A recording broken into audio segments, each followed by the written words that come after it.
Hello, welcome back. Today I'm going to talk more about my book, King Paimon, The Lord of the Endless Silence, The Lord of the Abyss. This is a recording from a playlist where I talk about my book. It's called King Paimon. And, of course, this is, I say maybe 80 something recording, but what I want to say is that we did speak about different things, different thematics about the book, about King Paimon, and even if I published the book, it is finished, I still want to talk about it, no? It is a very interesting subject, it is my book, and it has many beautiful pages with hymn, poem that talks about Paimon, talks about his origin or history, from where he comes. No, it's a lot of imagery in this way. Then the story of the desert, what connects desert to or Paimon to the desert or through the girl, or the story is very much connected to the desert. And then there's element of the past and the present. At the same time, there is a future representation of Paimon as well. No, even if to say the book speaks about a part of his legacy or his, but it does represent, of course, King Paimon. No, so it is. As I said, a grimoire. It's a large book. It has 745 pages. And for somebody who understands the genre or knows a little about the subject, who King Paimon is, that's a reason why I do the recordings, is to talk about King Paimon, about the book and so on, from what I know or what I read or what I dreamed or what I imagined or what I know from the story. There's a lot of elements of that. As I said, in writing, one works with fantasy. It is, of course, fiction. It's a novel. At the same time, it does carry the print of King Paimon, of his legacy. As I've said, King Paimon existed. And there are different elements of King Paimon, of what he represents, all meaningful and all dedicated to his work and to his legacy, which is very much connected to the book. The book he carries, or the knowledge he carries, that's the representation of the book of King Paimon. At the same time, the darkness is represented the silence, the answers, the quest for answers, And there's this element of, I say, like a hymn, like there's always a certain voice, or the verses, or the tonality, or the words. There's a certain way that King Paimon talks, and there's a certain way that he represents himself. So there are many elements coming together. It's almost to say, well, even the book, the time does change. As I said, it's a story, a book. It is not necessarily chronological order, like one year after another. It is carried by the story, as by the wind in the desert. That's another meaning of the book, as the story is represented. And for me as a writer, I had to make the choice, how I want to start, which scene and where and so on. And that was this beautiful beginning of the book, and then I decided to write it in hymn form, so there was this element of creating a larger book. In the first moment I started to write, I didn't know how many pages. Even quite in the end, the part of editing, pages always change a little bit, but pretty much the same. It's not necessarily important number of pages, but I do say so people know it is a larger book.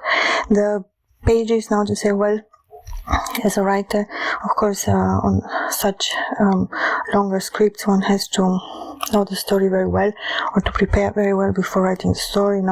It's almost like I left myself by the way of enjoying the writing process, but I pretty much knew how the story, or one after another, it came the idea how I want to write it. So the other elements that interest me were the elements of Paimon, and to find meaning or symbolistics between the elements, that they are correctly and proper represented. At the same time, the beautiful scenery or the beautiful dialogues that are part of the book.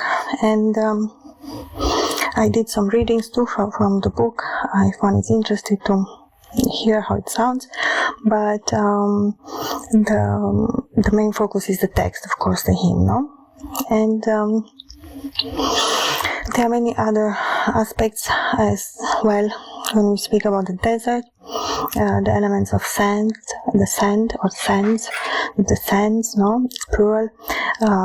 It is a connection to Paimon as well, no? And the connection, almost to say, is not only one, it's always another one. The meaning always flows, the meaning always has more, no? The idea can continue, the poetry can continue. There's always this idea, and at the same time, there is the element of change through the text, no? We say, well, the story goes in this part, or there is somebody who talks, says the story, it is in the past, no?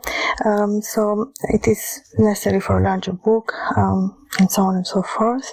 And of course, it was supposed to say that part 2 of Paimon, the way it fits to the book, so there is a correlation between that as well. The editing part, of course, has to be good, and I did work quite detailed on this one, to be honest. I don't know, it seemed a little bit more important, the punctuation, and the name, the way the name was written, if large letters, of small little letters, or if it is a point, no? I look at all these elements. And then the text, how to say, to make it sound good, no, to have a certain tempo as well. At the same time, there are some parts which repeat themselves, which is normal. It is the part of the book, of the beginning, no, it's part of the story. Sometimes parts, repeat themselves, and sometimes they do always carry a little bit different meaning, or it gives some accentuation. It has a purpose, no. And there are parts where the sentence is longer. That's fine too. Same time, the pages, so say, has some words where it's fine too. So it's the text, I feel like it's the way it's supposed to be, no? And so it was a lot of work on the text itself, and to put it in the book. And I found the discussions very interesting about King Paimon in general. I find there's a lot of knowledge, no? That Paimon carries, and the symbol of the book or the books, no? Here was like singular, plural, book or books. It's element very much, it's Paimon, very much connected to Paimon. The other element it's like, if you think of numerology, you have number 5, 7, 9. It's another aspect of Paimon, or the numbers, or the game with numbers, or play. And I see like number 5, at the same time the numbers which equal to a certain symbol or a certain form. It's Paimon, how to say, able to, or knows to have to do this. In the same time, it is not about that. Paimon is, how you say, almost like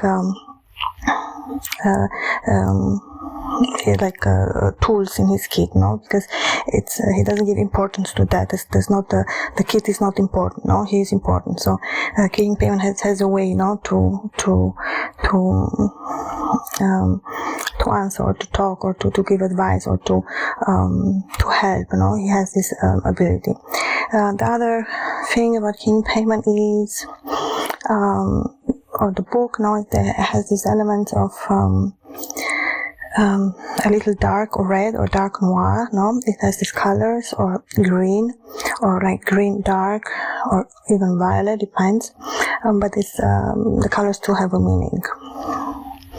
And if we were to think about the meaning of the colors, we say, well, black, it's almost to say, it's always experimental, then if we have white, well, it is more like, it's almost like difficult to say, with white. If you have yellow, it's like, yellow, I don't know, it has to fit, If you say blue, well, blue, it's almost like, it's a cold color, but it's beautiful. So it's almost like 1, 2, 3, 4, 5, or you have number 7, it's another Paimon number, and or number 8. So there's always accentuation with the numbers, which two are correlated to different aspects, So there's the animal aspect as well. As we have said, Paimon is represented sometimes, or to be honest, almost always, with the presentation of the camel or the dromedare. the monkey, represents king, in the same way the frog. So, but these are, how I say, elements of payment that I won't say vary. There's the magical element in it. The other elements of payment are music, sounds. He likes like different type of music, which is very, I say, oriental or very joyful. It's very like vibrant. It's very fast. It's playful. It's very joyful, and at the same time, King Paimon is very serious. So there are the contrasting elements in Paimon's personality as well. As I've said, it's simply me talking, giving some aspects. It's part of the exercise, not necessarily the meaning behind it is to the story or the exercise or the book that we are doing. So one always has to check in, okay, what subject one is speaking. But the colors, they say, well, if I have 1, 2, 3, 4, 5, I say, well, I see more 5 blue, 3 is yellow, 2 is white, 1 is black, 4 is, red, or there's a certain arrangement of the colors, say, well, if I start with white or black, it's like in general one starts with more neutral colors, which black and white are neutral in a way. When I speak about color, as I've said, the sense can change too, depending on the subject and so on and so forth. So if I speak about color, I say, well, black and white is a little bit muddy, if I put color in it, it doesn't show. It's almost to say black and white is for me neutral. But if I add the colors, then I go with the green or the yellow or the blue. So you have the colors. So one can choose to start with the lighter, so you have the yellow, or one can choose to go like with blue or black, at the same time, there's always the element of choice of say, well, what exactly is the painting, If it's more like lake, then it's like water. If it's more like black, it's more like earth, If it's yellow, it's more like sky and so on. So there's always the element of color correlated to the word or to the number, and so on and so forth. So if we have 1, 3, 5, then if it's 2, 4, so which color we correlate to which number. If it's 2 blue, 4 is black, then you have 1 white, 3 yellow, 5 red. Then there's a different arrangement of the colors. They changes too, So there's always the element of change. Change does create, of course, something new. If I choose this brush or this, it creates. So it's almost like the choice makes the painting. Of course, the element of the painter or the writer itself. If we were to think about the exercise, is the same important of the quality of the craftsmanship. What Paimon wants to teach with this is that things are not to say they are not without meaning, or they are not they are correlated, and there's he always speaks about freedom to think your own thoughts, or to try to find your answers, or try to work with your mind. This element of Paimon that teaches this. So the exercise it's important to know what. Second, it's important to say, okay, what's the question? It's like very scientific in a way. At the same time, it's more advanced. And then you have the C, and say, well, from A, B, C, which one has the variable, which is the probability, or which is the right answer, or the final answer, So you have A, B, C. So there's, say, well, it's the question, then you have the letter, then it's the number, or it can vary as well. And with different elements of the geometrical form as well, one can learn as well, for to say, well, the cube or the different geometrical elements, they do offer meaning, they do offer a certain symbolic to them, The other elements of the numbers, for me, I'm very much visual, and I like numbers and colors, and shapes, and different things. So when I talk, I do think about my paintings, or writing, or numbers, or different games, or different exercises. As I said, the exercise for Paimon is not to exercise for exercise. It is for deeper or higher knowledge, and there is always elevation or better understanding, then the typical form is always the element of new. So the element of new has, you know, the specific quality that Paimon looks for. So things are not random, you know. There is not this element of random.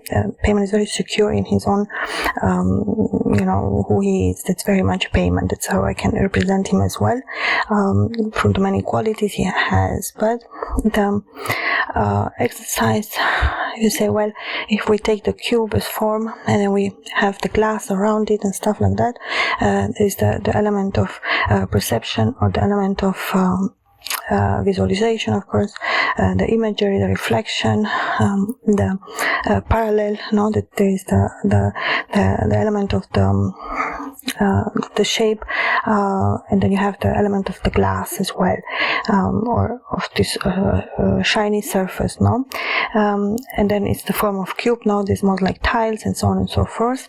And then with the glass, no, there's the element of white or black. At the same time, we did talk a little bit about this in another recording, about the element of the colors, shades, no, the white, the light, or the dark, no, in paintings and in general with colors. There's always an interesting aspect that one can look at. So the element of color does carry number, or does carry some type of shape or form, no? And the way the colors can be arranged as in a palette. So to say, well, even the position of the color, no, in the palette will make me maybe choose a dark different color. The painting, no, it's almost to say the paint that chooses, well, I choose blue instead of green, or I choose generally mix, no? And then you create your own shade, you create so on, and you paint. So there's the element of a feeling for the color, no? One has to understand or have a feeling for the color, what it means. Yellow, is it warm, is it cold, which number I can give it, which color does it fit to, which color does it look good, which color don't fit, or which will make it different, which will make it, you know, and there's a lot of things that one can play with the colors. And in painting, it is like playing with the colors, with the mixing of the colors, no? It's a very beautiful act, and it's very, I say, energizing, it's very creative. So the element of color, at the same time, by painting, when we talk about specifically painting, comes the element of water, which is another element that you have to know how much water or how much color, no, when you mix, or depending on the line, do I want more, do I want less here? You change the brushes as well, depending on what exactly you want to paint. So there's the element of, I say, instrumentalism, no? You have to have the hand, you have to have the technique, you have to have the training. So there's the element of painting, at the same time, you know, concentrated and peaceful, no, for painting, and the same as reading as well. It is very peaceful. So the reading and the writing and the painting actually are not very different from energetical point of view for me as a writer, because it does give a lot of quiet, no, a lot of reflection. Meditative is peaceful, you create something beautiful, you have the art, you have the colors, and so on and so forth. So the same with the book, you have the words, you have the sentences, you can create, you can write, no, then you have the element of the learning about the colors, or learning about the different beautiful aspects in painting, or about different paper or different brushes, no? That's another very beautiful one. The subject that one paints, it is of course different.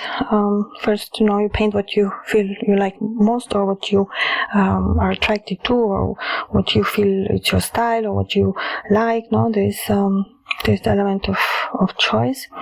At the same time, it's good to make what you like, what you find beautiful, no? The opinion of others should not count for you, because you know that you are talented, and it's your painting, and it's something beautiful, no? So we say, well, if a painting gets looked at, it doesn't have to be looked. That's the rule, no? You don't have to look at the painting. If you don't want to look at the painting, don't look at the painting.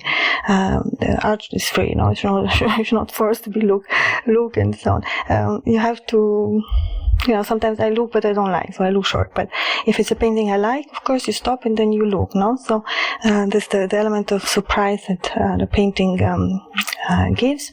And in the same time, it is, of course, the subject as well, no? I said what the artist likes. One can speak about different criteria in art. There's a lot of interesting subjects, but the artist is someone say you respect someone's art, no? You don't try to make her bad or something like you have to know. As I said, in general, with children, you don't say necessarily. So say, well, you always say it's very good, but it has to be honest. So if there is something that it can be better, or you feel like you can say, no, but all like in a very loving way. But in general, it's all positive. It's all very beautiful. It's splendorous. Like children see the art, and it should remain like that, no? Even if later on they get a little discouraged, or maybe they don't like it, one has to encourage them that they paint very beautiful and so on, because they do, and they should paint, no, if they like it. As I said, it's not so much about the beauty or not beauty. Children ask this a lot, it's beautiful or not, and you always say, yes, it's very beautiful, it's absolutely gorgeous, I like how you did this, no? You observe the painting, you give attention to the painting, no? And then you don't say you love the painting, no? It's your child, it's a talent, it's beautiful, it's work, you appreciate that. So the paintings carry love, no? They carry something worked on, time, and it's something made. So it's very important. It's not about even for me, even if it is just a line on the paper, it's perfect. Very good exercise. So try to make a fast line. Art is art. One should move freely. There is no pressure in painting and so on. So if somebody or a child doesn't want to paint, don't force. It's in general, you can create a space or buy the material and remind them a few times, but maybe they have a different interest. Now, as I said, art is not a mechanical thing. It is it changes. No, sometimes I painted when I was a child. I got some encouragement at school. Then I didn't have so much material, but I did paint a little bit. No, but there's always a very shy aspect to it, of this aspect of maybe it's not so beautiful, or maybe it's just nothing, but it is part of the training of the painting. No, in general, if a child paints and likes to draw, it means that they have the talent and it's something they like, and they can always be encouraged with the material and with the choice to paint if they feel like, and one does try, of course, to show very slowly and very basic and very politely. No, it's a master of art to teach someone to paint. It looks easy, but it's not. One has to know how to invite people to paint, or what is the purpose of the painting. As I've said, the purpose of the painting is not to paint or the painting itself. No, there's a higher purpose to the painting at the moment, and the growth. Now, so well, it is a talent that can grow in time, and it can always get better. Even if the element of better, as I said, it's a little nonsense, because sometimes I do paintings that I don't find beautiful at all, but after a time I really love them. So things change, no? Perception. So as I say, the visual is in a way very singular, no, which is fine. At the same time, one can look for different nuances and different colors in the painting. In general, you look to see how the brushes were made, how the colors, you look a little closer. You can observe the penmanship, the brushes in it, or the texture, or the colors, what you like.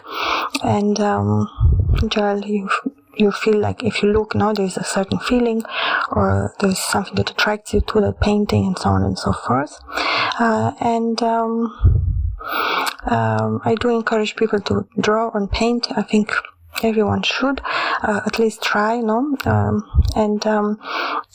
if someone has more confidence, they can, it shows in the art as well. Confidence is key in art as well. And at the same time, as I've said, for me, not everything is art, and there are the differences in art as well, of course, in quality in different times or different genre of art, different mechanisms that one can paint, or how can one play with the colors, I don't know, but in general, a painter likes to keep to their own style. There is a certain quality or a certain level that one reaches that you feel like, yes, this is my art level, or my artist or master, or how you want to call it, doesn't matter. So the effect of painting or seeing someone to paint is very inviting, and if someone wants their child to paint, they should paint as well. Then the child will start to paint with them. That's like a very good introduction into painting, or in general, it's always nice to paint together. But to be honest, I don't like group painting. I don't like, because for me painting is alone time. This is my time, and I can paint with other people around, but I paint alone. And but I do teach painting. I have experience in this way, but the idea is that the painting is a very singular type of art, because very unique, and it speaks very much to the person. It's like I challenge myself to paint something. It's like I work with myself into something, and it is a little like the colors and so on. It looks a little dead, but it's not. Painting is actually very, very, very, very easy. It's absolutely 5 steps and you're already painting. It's really nothing. And then once you start to enjoy it. That's the most important part. And then one learns how to create different things through painting. And in that place, in general, it's good to let someone paint, especially if they paint when they are concentrated. Don't correct, don't give your opinion. You respect the space. You see your child as an artist, as a wonderful creator, and it is so.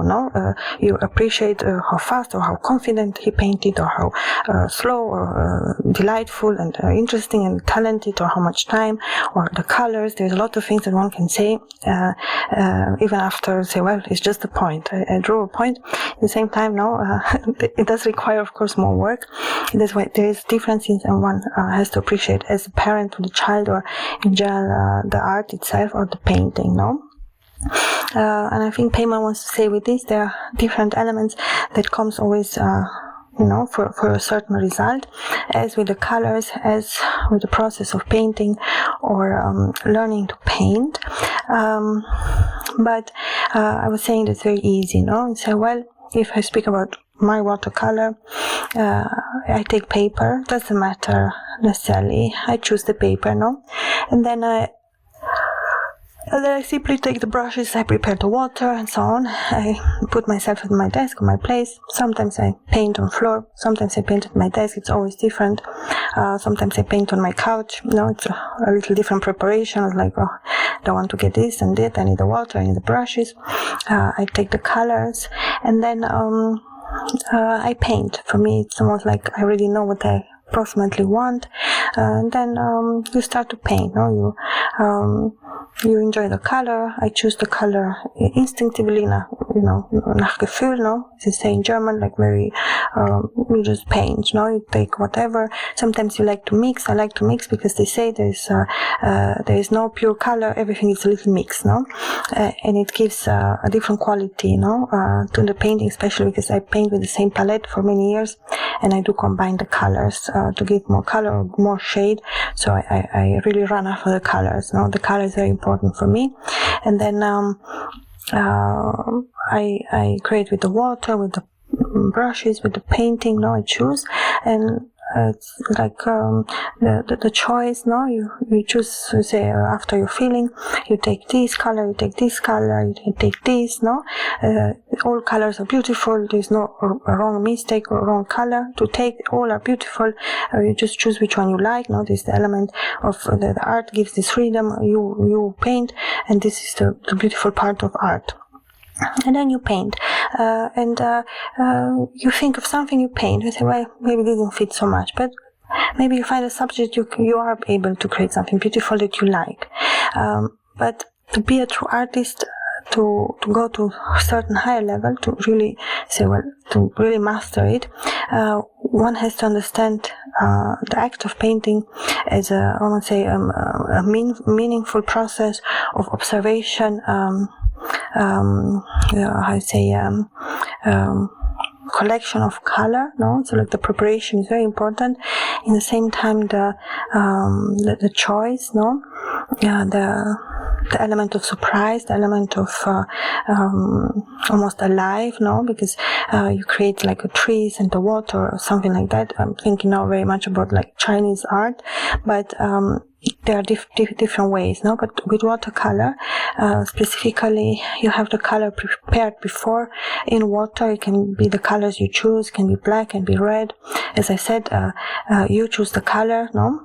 And then you have the paper, and then you decide, no, how much of the color and where, and you combine the colors as well. It's a beautiful aspect of the watercolor, the water with different colors combined, no? At the same time, you have to have very good hand and to understand how to work with that element when the water, no? It's like how you have to work almost fast in watercolor. There's the element of fast.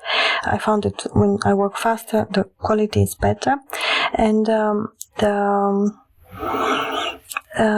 the result or the mix, sometimes it's almost, I observe after the painting is dried, no? So it's almost like paint, color, oh, you try, and then it dries, and then you see it was like almost then for the first time, because when you paint, you're very much into the painting, you know, you're very much connected or oriented on the detail. At the same time, of course, sometimes you stop, you look at it, now you observe, but you have to be very much in the moment. I think that's the idea behind it for like a watercolor master. The part of the choice is the part where it's the pleasure. So you have to change from, oh, which color of here to pleasure, no? And say, well, now I put black or this, and then you artistically work in that way on the paper with the colors that you chose, and you create shapes, whatever environment or landscape you want to make, the way you like it, and you can work with it longer, no, or it goes slower or it goes faster. That depends too on the personality or on the person, but the process of watercolor painting in general is very alluring. It's very soft. It's very sometimes fast, sometimes slow, no, but it does carry a very beautiful feeling to it. And the element of the brush is too, very soft, very beautiful with the color, the water, it's almost like a sensual act. It is very sensual. Colors are sensual, and so on and so forth. And the different, it's almost like the pleasure of the painter in the moment when the water mixes with the color, and then the result, once the paper and the color has dried out, there's the element of the painting or the surprise, what was made. So there's always the element of practice as well, and say if you choose one subject, I like to paint landscapes or nature, then you can